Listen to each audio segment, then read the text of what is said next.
"We heard you bought an apartment. We're here to move in and make peace. My son, Ryan, and my daughter-in-law, Brooke," said as they stood at the door. After 6 months of throwing me out like an animal, now they wanted to come back. But what they saw when they stepped inside left them frozen. I'm Lori, 66 years old.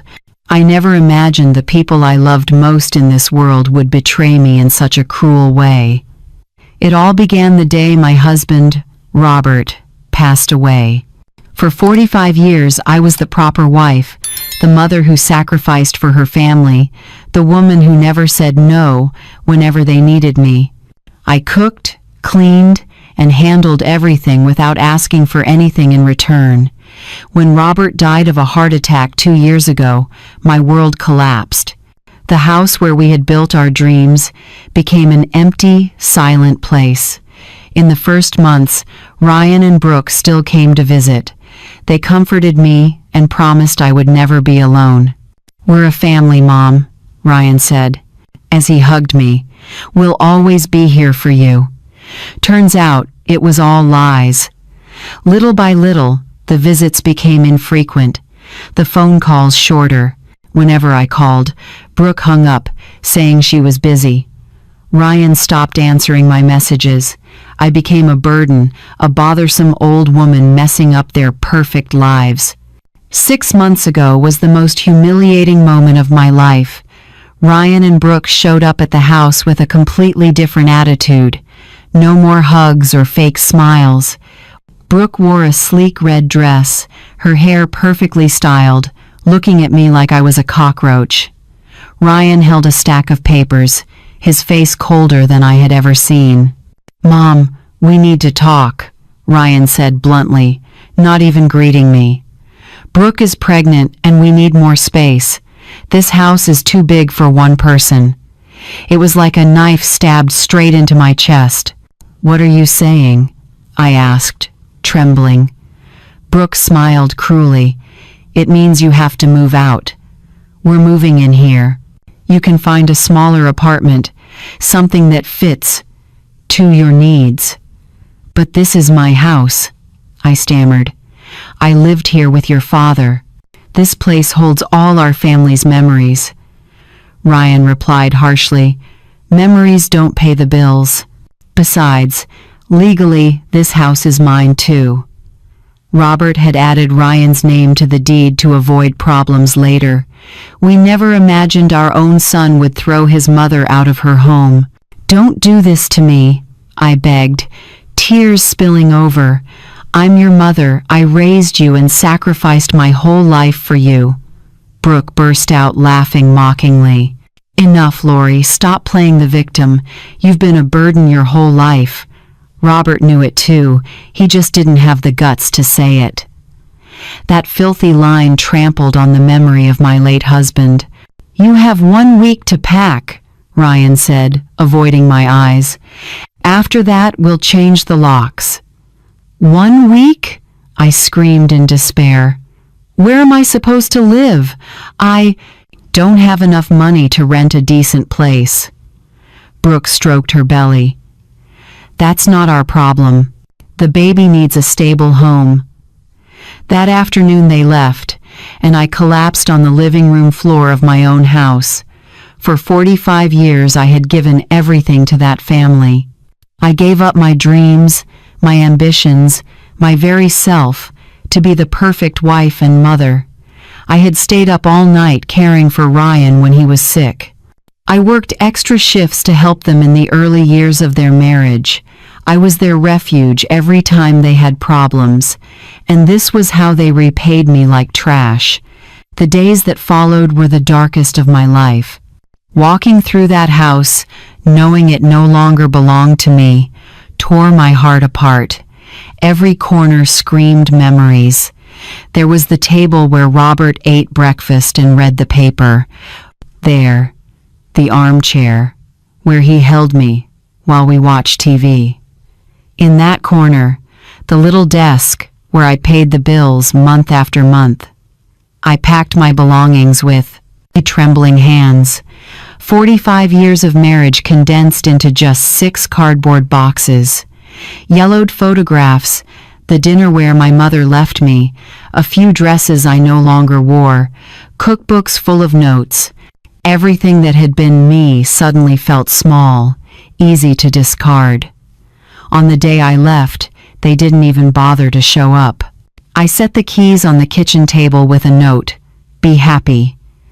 I called a taxi and carried my boxes to the only place I could afford, a rundown motel in a poor part of Seattle. The room was tiny and damp, with stained walls and a window that looked out on a trash-strewn alley. The bed creaked every time I moved. The bathroom was shared with 5 other tenants. At night there were fights and blaring music. That was my new home, my reward after a lifetime of devotion. In the first few days, I couldn't even eat. I lay there staring at the cracked ceiling, wondering where I had gone wrong. When did Ryan become so cruel? When did I raise someone capable of abandoning his own mother? I called them many times. Ryan's number rang once, twice, 5 times, then went to voicemail. "Son, it's Mom. I just want to know how you two are doing. Call me when you can." He never called back. I texted Brooke, pleading to ask about the pregnancy. "Brooke, I know this is a hard time, but I'm the baby's grandmother. Please let me know how you're doing." Hours later came the reply, "Stop bothering us. We don't want anything to do with you." The following weeks became a routine of survival. Every morning, I walked the neighborhood looking for cleaning work or elder care. At 66, nobody wanted to hire me. "You're too old," they said with a polite smile. "Try something easier." Easier? My whole life had been easy and orderly, and look where I ended up. I bought the cheapest food, discounted stale bread, a few cans of tuna, fruit on the verge of going bad. Some days I ate only 1 meal to stretch my money. After 2 months, I'd lost around 10 pounds, clothes hanging loose, my face gaunt, no one cared. Nights were the worst. I lay listening to the city's noise, missing the quiet of my old home, missing Robert's warmth beside me. I cried silently so the other tenants wouldn't hear. One night, the woman next door banged on the wall and yelled, "Shut up, you old crybaby. Some of us need to sleep." For the first time since leaving home, I felt humiliated to the bone. Even in that awful place, I was still a nuisance. One day, walking past the mall, I saw Brooke coming out of a baby store, carrying expensive bags. Her belly had grown. She looked radiant. She climbed into a brand new silver sedan I'd never seen before. Clearly, they were spending the money that should have gone to keeping up the house. I ran after her, calling her name. "Brooke, wait!" She turned and saw me in a stained old dress, worn-out shoes, messy hair. The look of disgust on her face hurt more than any punch. "What are you doing here?" she asked, glancing around as if afraid someone might see her with me. "I just wanted to know how you two are," I panted. "How's my grandchild?" "Your child is fine, and will stay fine as long as they stay away from you." Brooke snapped the door shut and started the engine. "Please, Brooke, just let me." The car sped off, leaving me standing on the sidewalk, muttering to myself like a madwoman. People passing by looked at me with pity or annoyance. A discarded woman begging for scraps of attention from a family that no longer claimed her. That night, sitting on the rickety bed, I made a decision. I would not beg anymore. I would not humiliate myself for crumbs of affection from traitors. If they wanted to treat me as if I were dead, then I would be dead to them. But fate, as usual, had other plans. 2 weeks after that humiliating encounter, while cleaning my few belongings, I found something that would change everything. At the bottom of a box wrapped in old newspaper lay a stack of letters I hadn't seen in years. Letters Robert had written but never given me, kept in his private drawer. My hands shook as I opened the first one. My husband's familiar handwriting appeared on the yellowed page. "My beloved Lori, if you're reading this, it means I'm no longer with you. There are things I never said, secrets I kept to protect you, but now you need to know everything." I was shaking so hard I almost dropped the letter. Robert's voice seemed to echo from the other side, telling me what he'd kept hidden for decades. "Before I met you, I worked in real estate. With my savings and a few risky investments, I bought several plots of land on the outskirts of Seattle. Back then they were dirt cheap. No one wanted them because they were far from everything. I thought maybe one day they'd be worth something. Then time passed and I forgot about them. When we got married, I didn't mention it so you wouldn't worry about money that might never exist.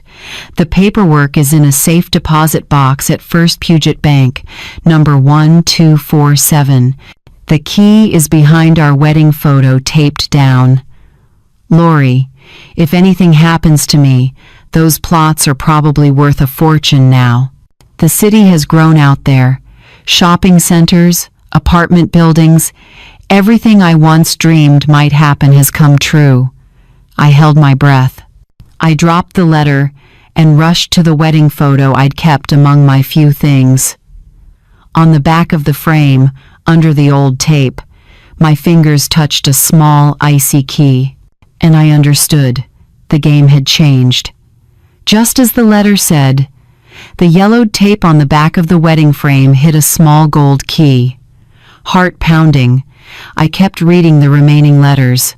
Robert had recorded everything: lot numbers, exact locations, old blueprints, even photos of empty plots taken in the 1970s. He had bought 12 parcels, all in areas I now knew were the most valuable in Seattle.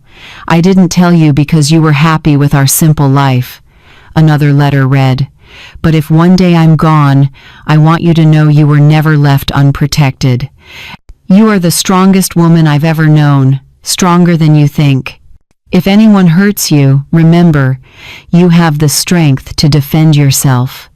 Signed, the husband who always admires you, Robert." I hugged the stack of letters and cried for hours. Robert, my gentleman, was still quietly taking care of me even after he died. He had anticipated the moment I would need resources. He had quietly arranged my future. The next morning, I went to First Puget Bank. My hands were sweaty as I handed the key to the teller. "Safe deposit box number 1247. The young man looked up. "May I see your ID?" I handed over my driver's license, my hands still shaking. He checked a list, then looked at me sympathetically. "Mrs. Lori, this box hasn't been opened in more than 2 years. Are you sure it's yours?" I nodded. It belonged to my husband. He passed away 2 years ago. They took me to a private room and opened the box. Inside were stacks of documents, deeds, plans, and something that took my breath away. A sealed envelope labeled, "For my warrior, when you discover who you really are." Inside was an appraisal updated 6 months before Robert died. The total value of the 12 parcels was $2,400,000. I dropped into the plastic chair, the whole room spinning. I was a millionaire. I had been living in a shabby motel, eating leftovers, humiliated by my own family, while an entire fortune was quietly waiting for me. But more important than the money was what it meant. Freedom, agency, the ability to make my own decisions for the first time in decades. That afternoon, I went back to my room and drew up a meticulous plan. No rash moves. Ryan and Brooke had played dirty. They calculated each step to bring me down. Now it was my turn, and I would do it better than they did. Over the next few days, I hired a trustworthy real estate attorney, James Alonzo, and demanded absolute discretion. I want to sell part of the assets without anyone tracing me as the owner. He nodded. Do you want to use a corporate entity? Yes. A name that can't be linked to me. We formed a shell company called Future Harbor LLC with attorney Alonzo as legal representative. Within 8 weeks, I sold the first 4 parcels, bringing in $600,000. I kept the remaining parcels as long-term investments. From that money, I began a silent metamorphosis, moved to a discreet, clean hotel in downtown Seattle, then into a salon modern haircut, color to cover the gray, manicure, pedicure, skincare. The woman in the mirror was no longer the losing Lori who walked out of a motel. She was a Lori with purpose. I bought a few new outfits, elegant yet low-key, good. Shoes but comfortable, minimalist accessories. I wanted to look like a successful woman, but not draw attention if I happened to run into someone on the street. The next step was to find Ryan and Brooke's weak points. On attorney Alonzo's advice, I hired a private investigator. I asked him to review their finances, workplaces, income, debts, what they were paying on the house that used to be mine.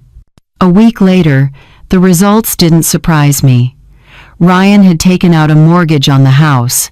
He owed the bank $10,000 in late payments. His salary barely covered the monthly note, utilities, and Brooke's pregnancy expenses. They were living beyond their means, putting up a shiny facade over empty pockets.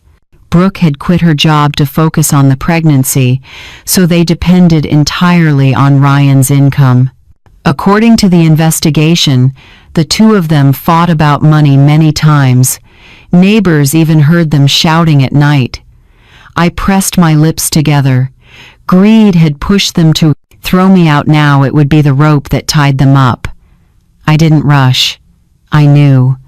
Revenge served cold is always more effective. For a few months, I watched them from a distance, learning their routines, weaknesses, fears. I quietly tailed them when they went shopping, to the clinic, to friends' houses. One afternoon, sitting at a cafe across from my old house, I saw them arguing fiercely in the yard.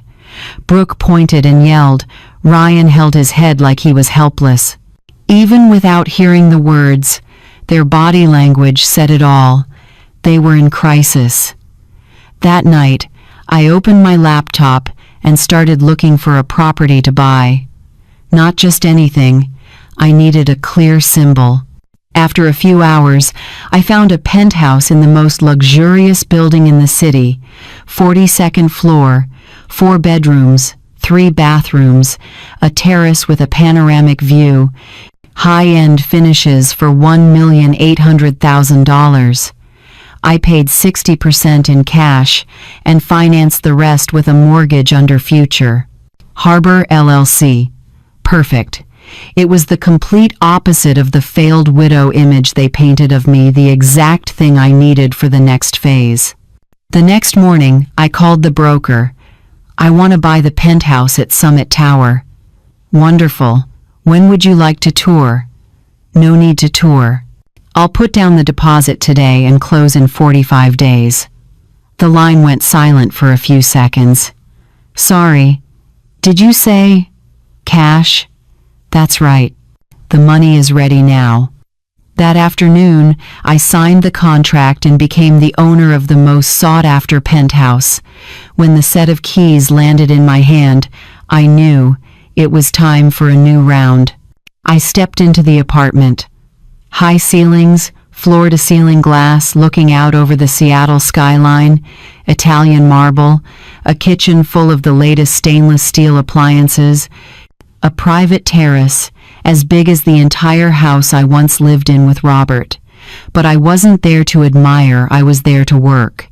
I hired a top interior design team, composed silent power, cream, leather sofas, glass and steel tables, contemporary art, striking greenery. Everything had to project the image of a woman who controls the game, not the humiliated widow they remembered. While the interiors were being finished, the investigator brought bad news for them. Ryan was fired from the construction company after repeated lateness and arguing with his boss. Without his paycheck, they couldn't make the mortgage my house, where they planned to raise their child after kicking their mother out. Brooke, 7 months pregnant, was desperately looking for work. She went back to her old firm, but the position had been filled. I saw her walk out of the building in tears, holding her belly, panic all over her face. That was the moment I'd been waiting for. In the afternoon, I sat on the penthouse balcony as the phone rang. Attorney Alonzo. Hot tip, Mrs. Laurie. The bank has started foreclosure proceedings on the house where your son is living. They've missed 3 payments. How much time before they lose the house? By law, about 2 months if they don't cure. Want me to dig deeper? Yes, and one more thing, buy that mortgage. I want to become their creditor.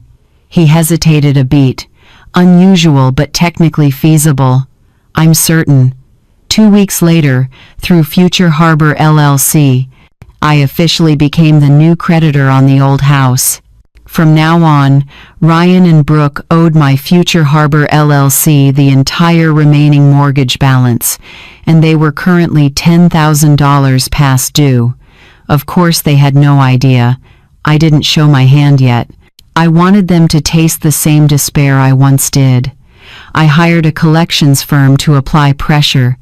Daily calls, warning letters, home visits, all legal but firm enough to keep them up at night. At the same time, I leaked a few comments around the neighborhood in places like that. News travels fast.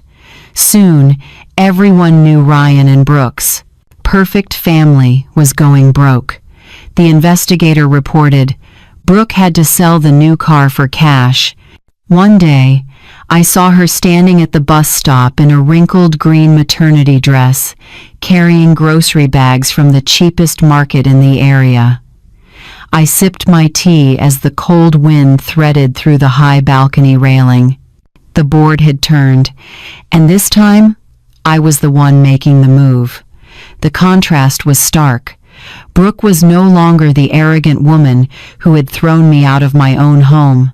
Ryan was driving a taxi at night to make ends meet.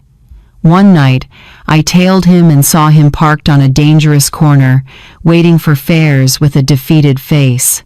The one who called me a burden now looked like he was carrying the whole world on his back. What satisfied me most, they argued constantly. Neighbors said their shouting rang out into the street at night. Brooke blamed Ryan for losing his job. Ryan yelled back that she should be working instead of complaining all day. Your mother was right.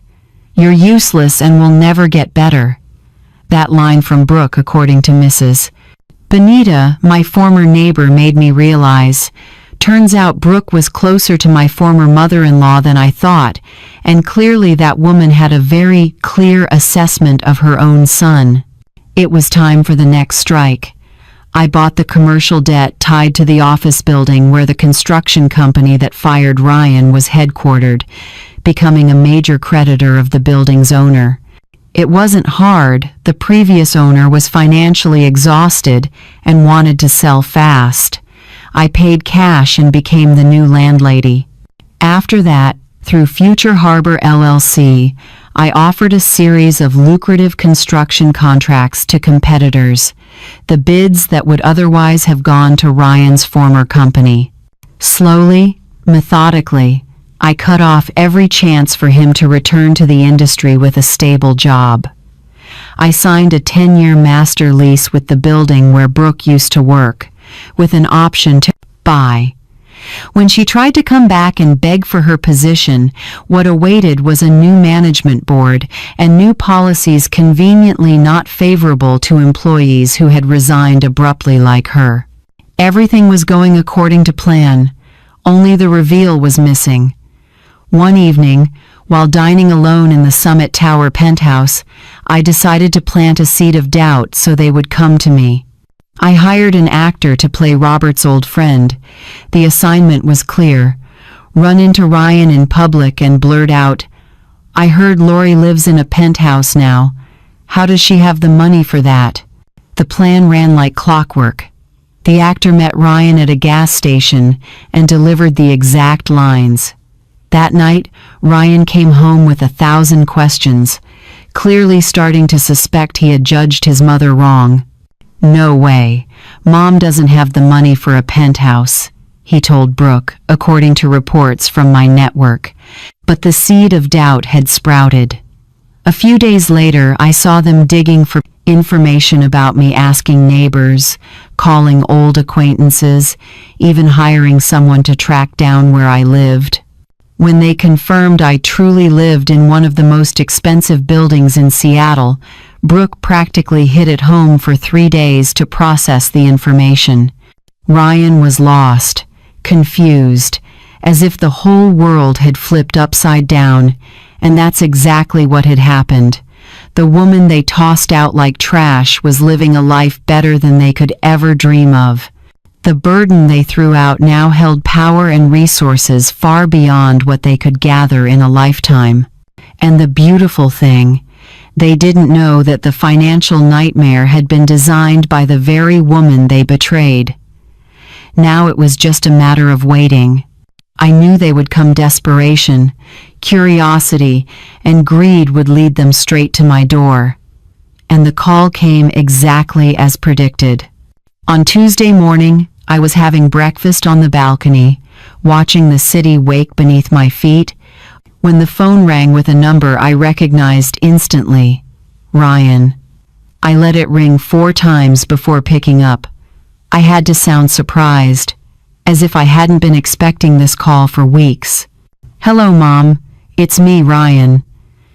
His voice sounded different, smaller, shakier, none of the swagger from the day he threw me out. "Ryan, how did you get my number?" I asked, feigning confusion. "Finding you wasn't easy.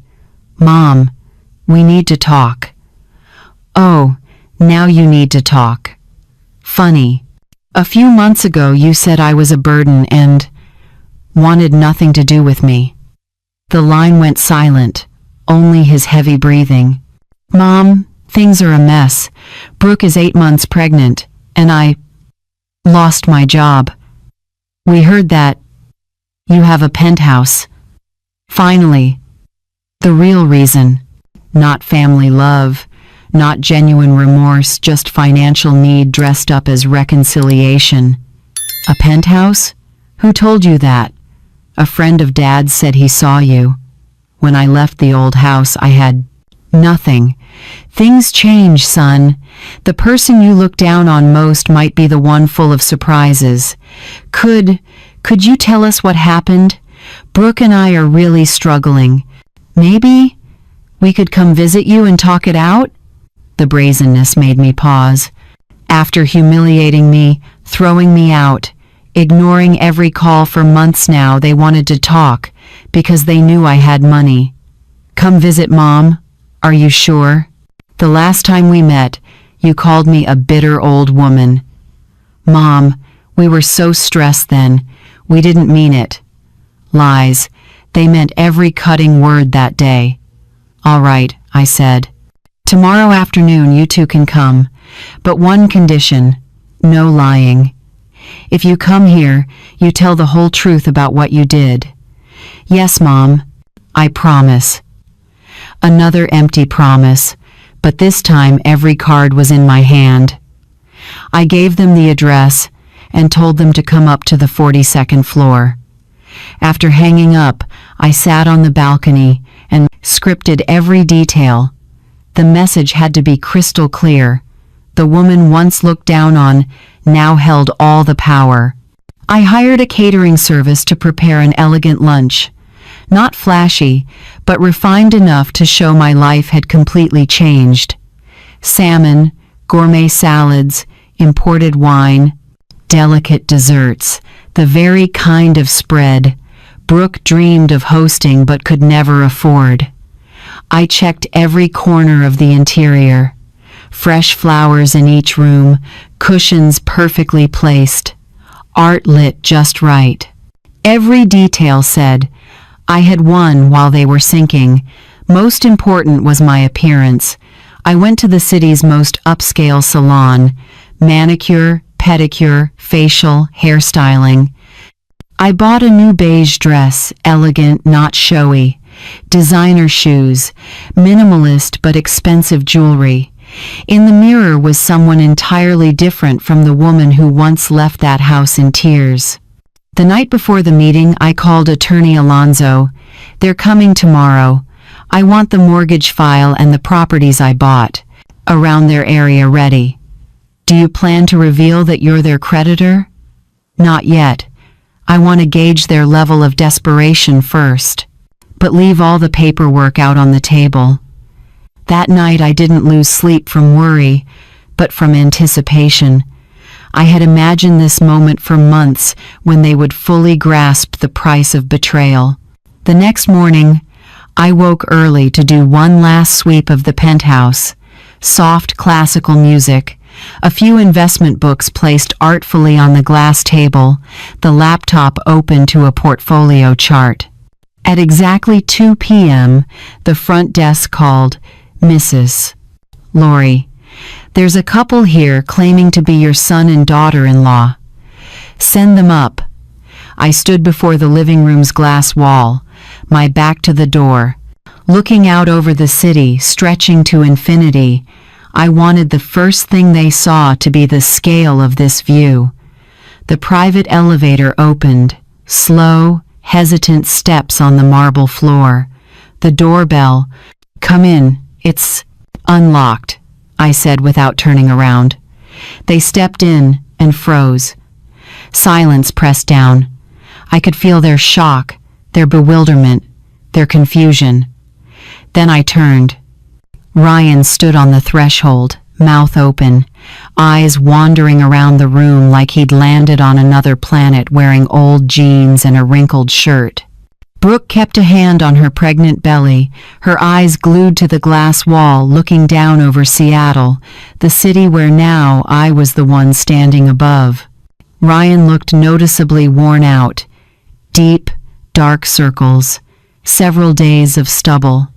He was no longer the arrogant man who had thrown me out, just a shattered shadow of himself. Brooke stood beside him, heavily pregnant, her face stunned. The yellow maternity dress looked cheap and faded, nothing like the elegant woman from before. Her shoes were worn down, her hair frizzy, her skin the gray pallor of someone crushed by stress. Hello, Ryan. Hello, Brooke. I kept my voice calm. Welcome to my home. Mom, how is this possible? Ryan's voice faltered, his eyes still roaming over the art, the designer furniture, the luxurious finishes. How is it possible, all of this apartment, this life? Brooke stayed silent, but I saw tears rising. Not tears of joy at seeing me again, tears of realizing what they had lost when they treated me like trash. Sit down. I gestured lightly to the Italian leather sofa. We have a lot to discuss. They sat like robots, still dazed. The contrast was perfect. Them broken and desperate sitting in my palace, something they would never reach. Just moments earlier, Brooke had raised her voice. We heard you bought a penthouse. We're here to move in and make peace. But faced with reality, they went rigid. Can I get you something? I asked with the icy courtesy of a perfect hostess. French mineral water, a South American wine I just picked, or specialty whole bean coffee. I deliberately named expensive things so they could hear, with their own ears, my current standard of living. Water. Water is fine, Brooke whispered, wiping her tears. Ryan couldn't speak, still dazed like he'd seen a ghost. I stepped into the stainless steel kitchen and poured water into crystal glasses. Meanwhile, they whispered, "How did she get all this?" "I don't know. When she left the house, she couldn't even afford a decent hotel." "Ryan, did you know your dad had money saved?" "No. Dad never said a word. We lived on his government paycheck. That's it." I brought the drinks back, sat in the single chair opposite them. Crossing my legs, posture matters. I had the single seat, in control.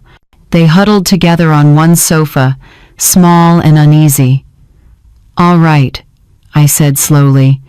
"You said you wanted to talk. I'm listening."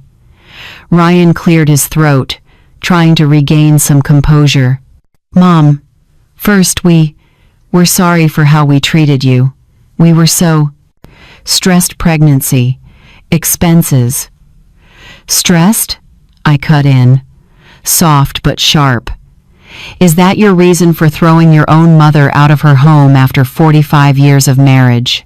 "Not a reason, but the truth. Brooke's hormones from pregnancy. I had pressure at work.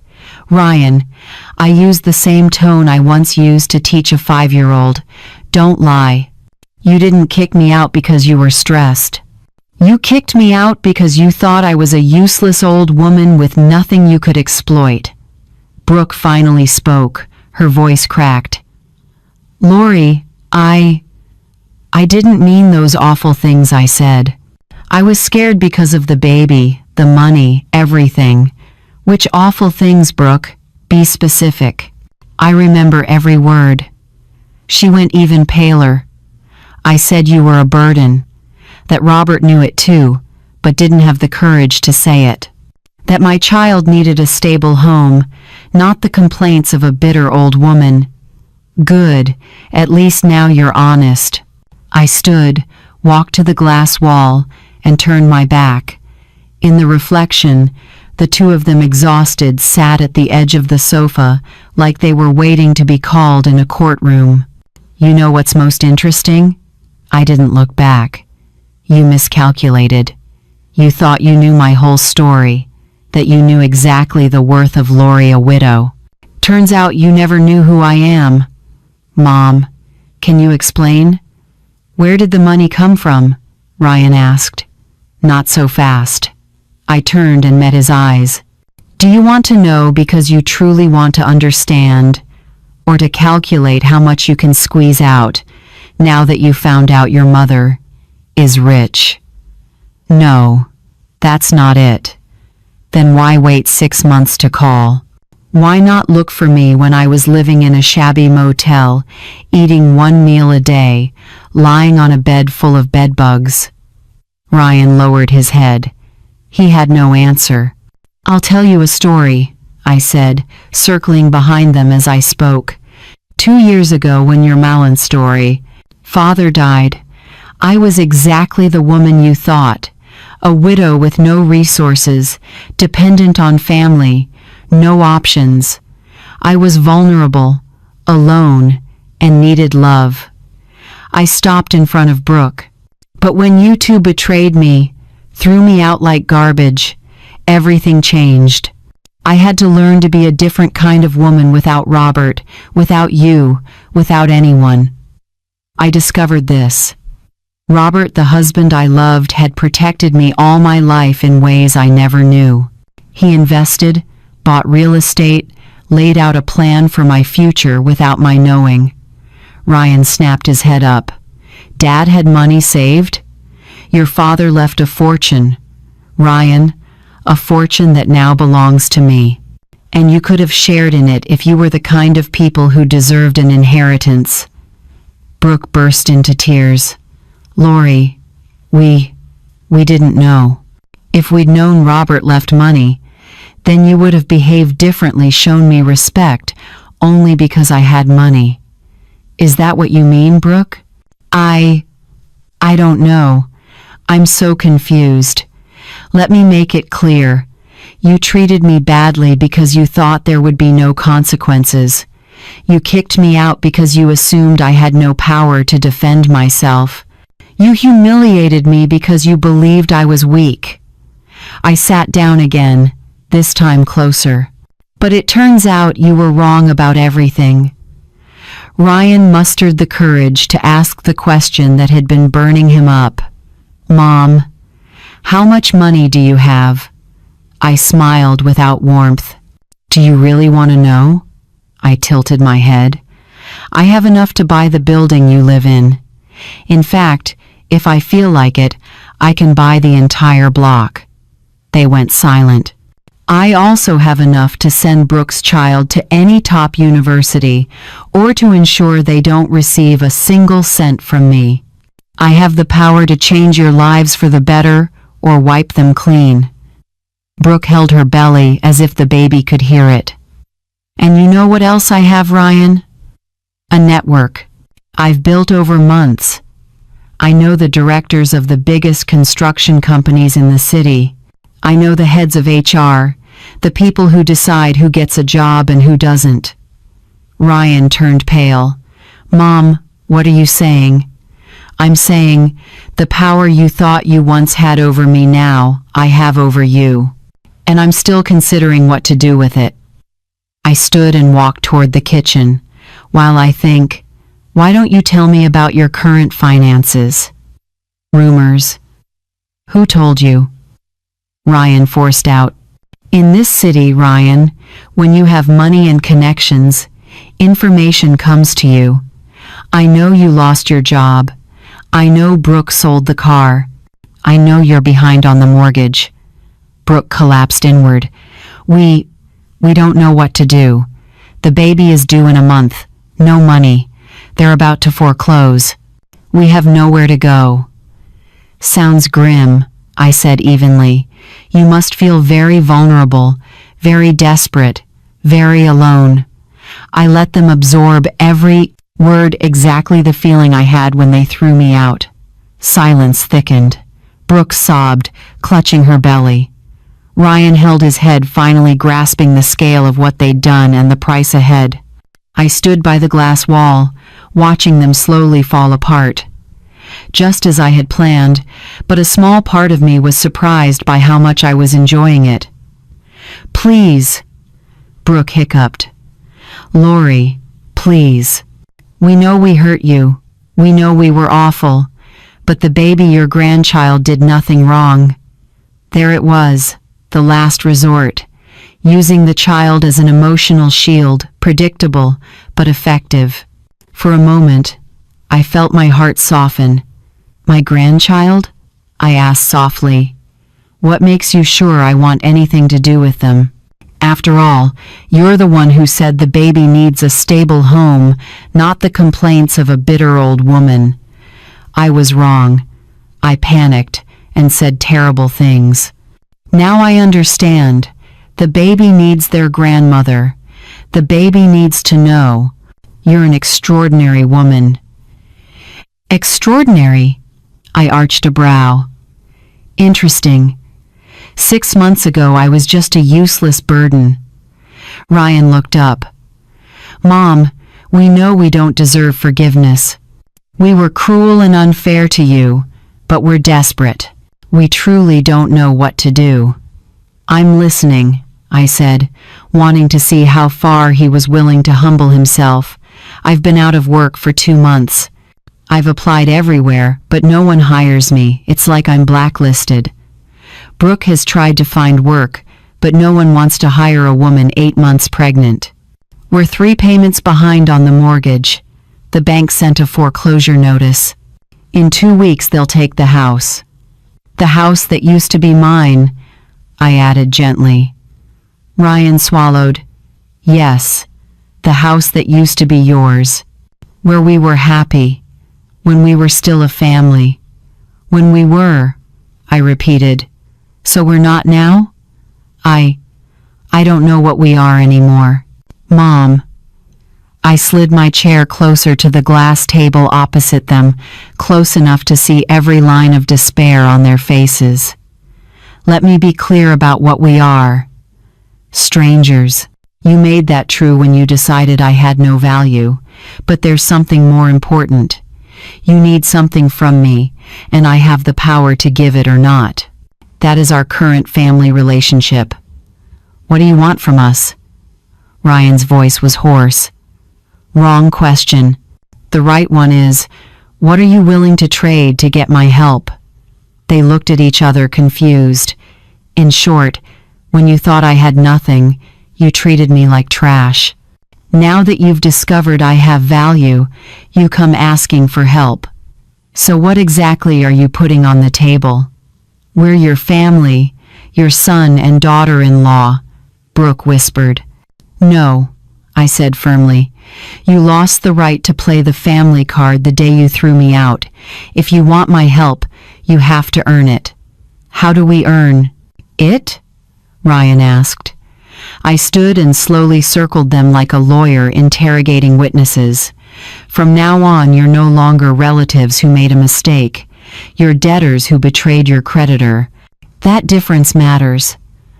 What do we have to do to prove we understand? Ryan pressed.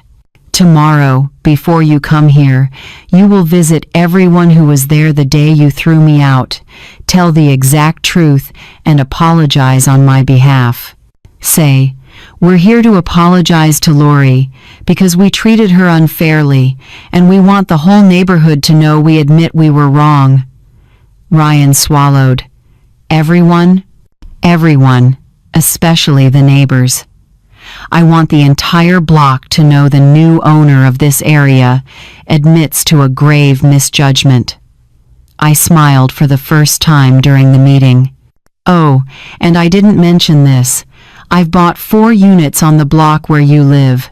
That area is rising fast, smart investment, which means, from now on, your entire neighborhood is my tenants.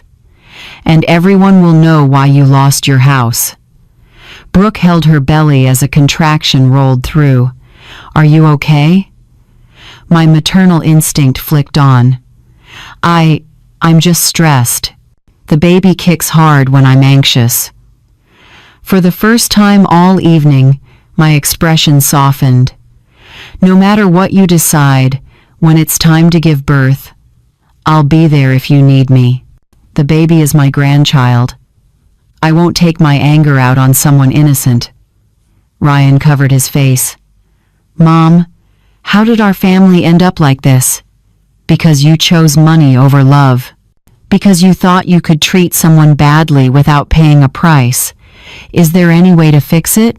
Possibly, but fixing it takes time, real effort, and real change in who you are. I sat facing them again. You have until tomorrow night.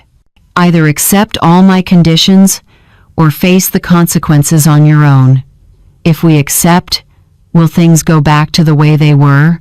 Never, but we might build something new based on respect, not on assumptions about who has the power over whom.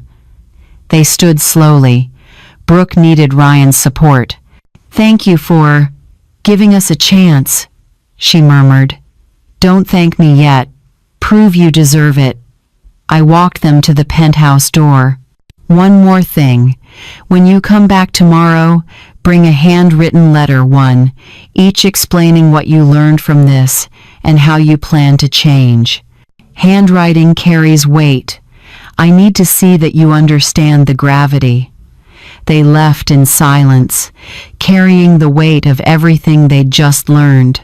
I closed the door and stood in the room, luxury all around, but with a strange hollow echo in my chest. I had won. I had power. I had the justice I sought. But for the first time in months, I asked myself whether victory was as sweet as I'd imagined. That night was the longest. I sat on the balcony, watching Seattle's lights flicker like falling stars, replaying every word I'd said. For the first time since launching my response plan, I felt a flicker of doubt. Did I go too far? Is this justice or cruelty wearing justice's mask? But every time I softened, I remembered Brooke's exact words. The baby needs a stable home, not the complaints of a bitter old woman. I remembered the cruel smile when they pushed me out the door. I remembered the months of hunger and humiliation. No, I didn't go too far. I went exactly where I needed to go. The next morning, reports from my network in that neighborhood poured in. Ryan and Brooke started knocking on doors at dawn, publicly apologizing as I demanded. Mrs. Benita, my former neighbor, called me. Lori, you wouldn't believe it. Your son and daughter-in-law came to my house, crying and apologizing on your behalf. He told me everything. How they kicked you out. How badly they treated you.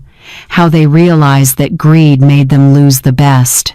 Mother, what did I say? I said I always knew they were ungrateful. A woman like you who sacrificed her whole life deserves respect, not betrayal. I told them to learn the lesson. Similar messages came all day. At every house, Ryan and Brooke retold the story, publicly apologizing for treating me unfairly. By noon, the entire block knew the truth and knew who was right. By afternoon, I prepared for the final meeting, a gray pantsuit, elegant yet authoritative. This was not a casual family get-together, but a negotiation where I held all the power. I had ready the debt cancellation papers, an employment contract for Ryan, a list of apartments they could move into, and the terms for the new family agreement. Right on time, the bell rang.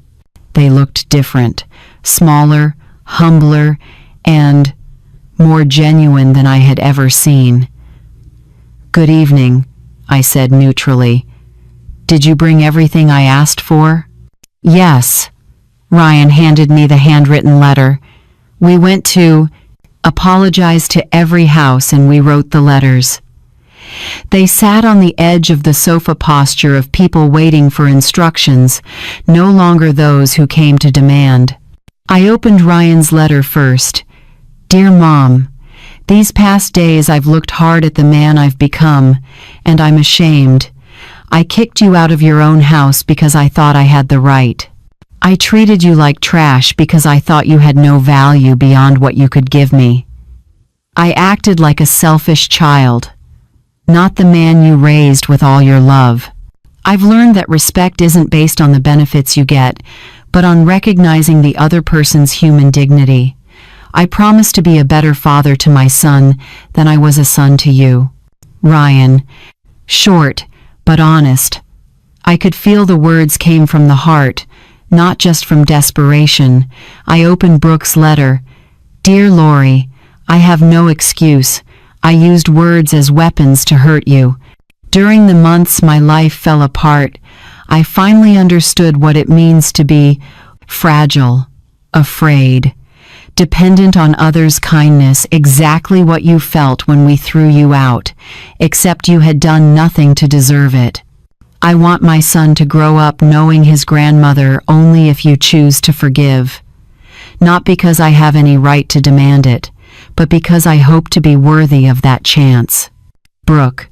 I set both letters down and was silent for a long moment. All right, I said. You've apologized publicly, and the letters show some understanding. Are you ready to hear the final terms? I picked up the file. Point 1. Wipe out the entire $10,000 of past due mortgage. The house is debt-free. They were stunned. Are really? Real. But don't celebrate yet. There are conditions. What conditions? The house will be placed in a trust for my grandchild. You two can live there until they turn 18. After that, they decide the property's fate. Understood. Point 2. Ryan starts work this coming Monday at Meridian Construction, a respected firm in Seattle. Starting salary, $5,000 a month. That's more than double my old salary. That's the value of an employee who's on time, works decently, plus a recommendation that carries real weight. I looked Ryan straight in the eye. Point 3. During the first year, I am your silent supervisor. One single late arrival, one act of swaggering arrogance, one flash of the conceit you showed your mother, and you're fired on the spot, with no chance at any major construction company in this city. Clear? Clear, Ryan swallowed. Point 4. Brooke will receive full prenatal care at a top clinic. On my dime. Brooke burst into tears this time with relief. Point 5. When my grandchild is born, I will be there if you want, and I have the right to regular visits. Not as a favor you grant, but as a right I've earned as the grandmother. Ah, yes, of course, they both said at once. I close the file, my voice steals steady. And remember this well. If you reject the terms or try to haggle, manipulate, I'll trigger foreclosure immediately. You'll leave the house with nothing. And I'll make sure Ryan can't get a job in this industry in Seattle. Ryan whispered. We understand. Good. I need to be sure you truly understand. I took a slow breath, looking at them. Now sit down, sign here, and start over the right way. Point 6. From now on, every major family decision, moving, jobs, the child's education, must be discussed with me first. Brooke hesitated. Isn't that a bit controlling? From the day you proved you didn't know how to put everyone's well-being first, you lost absolute autonomy in this family. Ryan nodded. You're right, Mom. Point 7, and the final point. Once a month for the next 5 years, you two will come to have dinner with me, not to pretend we're a normal family, but to keep communication open, and for me to confirm you're keeping your end of the deal. I stepped to the glass wall one last time. These terms are non-negotiable. Either accept them all or reject them all. No halfway. We accept, they said together. Sure? Once you sign, there's no going back. Absolutely, Ryan confirmed. We spent nearly an hour signing papers, reviewing details, fixing timelines. When it was done, for the first time in months, the three of us sat in the same room without open hostility. Brooke slipped the documents into her bag, then hesitated. May I ask something? I'm listening. Will there ever be a day when you truly forgive us, or will we always just be an obligation in your life? The question made me pause. For months I'd planned every step up to today, but I'd never truly thought about the after. Honestly, Brooke, I don't know yet. Forgiveness can't be put on a schedule. It grows over time, if actions prove it's deserved. If we truly work to change, maybe, over time, we can build something new. Not the old relationship because it died the day you threw me out, but something else, more honest, better.